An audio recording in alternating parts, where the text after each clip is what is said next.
आहेत इथले स्थानिक लोक? जनता आम्हाला नक्कीच न्याय देईल केलेल्या विकासावर आणि केलेल्या मदतीवर.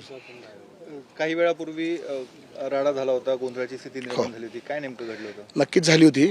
आमचे काही ऊस तोड कामगार असतात, ते सर्व महाराष्ट्रामध्ये वेगवेगळ्या कारखान्यावर कामाला जातात. ऊस साखर कारखान्यावर ते सर्व आले होते. त्यांच्याच मुकरदमांनी एक जेवण ठेवलं होतं एका ठिकाणी सर्वांनी मिळून. ते तिथं आले होते, तर समीर भुजबळ आणि त्याचे काही गुंड आले आणि त्यांनी त्यांना मारहाण केली, जातीवाचक शिव्या दिल्या आणि त्यांच्या गाड्या अडवल्या, काही गाड्या फोडल्या पण मला वाटतं. तर मग ते मला समजलं.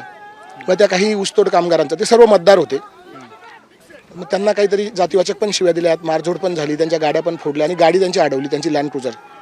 मग त्यांनी मला कोणीतरी फोन केला मतदाराने, मग मी त्यांच्या मदतीला धावून गेलो. गाडी कोणाची अडवली, म्हणजे लँड क्रुझर कोणाची होती? मला वाटतं लँड क्रुझर समीर भुजबळांची होती आणि मतदार निघत होते तिथून जेवण करून, कारण ते महाराष्ट्रात वेगवेगळ्या 500 किलोमीटर 400 किलोमीटर त्यांच्या मुकरदमाने एका ठिकाणी जेवण ठेवलं होतं आणि ते जेवण करून ते जाणार होते. तर त्यांची गाडी अडवली, त्यांना मारझोड केली, जातीवाचक शिव्या पण दिल्या आणि त्याच्यामुळे मग आम्ही निवडणूक आयोगाकडे तक्रार केली, आम्ही पोलिसांकडेही तक्रार केली आणि आम्ही पोलिसांना आणि निवडणूक आयोगाला विनंती केली की जर हे मतदार नसतील तर यांना तुम्ही नक्कीच अटक करा, परंतु जर मतदार असतील तर त्यांना त्यांच्या मतदानापासून कोणीही वंचित ठेवू शकत नाही.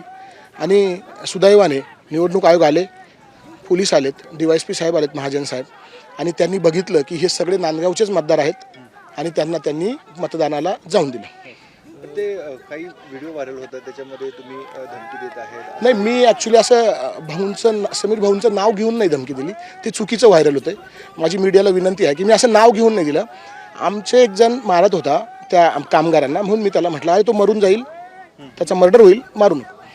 आणि ज्या ठिकाणी हे सगळे लोक थांबलेत, अशी माहिती समजते की तुमच्याशी संबंधित कोणतरी आहे आणि तुमच्याकडे जेवण दिलं असं समोरच्याला सांगितलं? ते त्यांचं कसं असतं, एका जो असतो मुकरदम म्हणतात त्याला आमच्याकडे, त्याच्या अंडर ते 100, 150, 200 लोक काम करतात.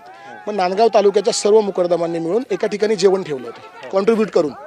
वेगवेगळं ठेवणं शक्य नव्हतं, कॉन्ट्रीब्यूट करून ठेवलं होतं, कारण कोणी 400 किलोमीटरहून, कोणी 500, कोणी 300, म्हणून मग ते लोक आले होते. आणि ते प्रमाण जास्त आहे. माझा नांदगाव विधानसभा मतदारसंघ मागासलेला आहे. ते ऊसतोडीलाच गेलेले होते, त्यांना वाटलं की आपलं कर्तव्य निभावं म्हणून ते आले होते. कुणी पहाटे आलं, कुणी रात्री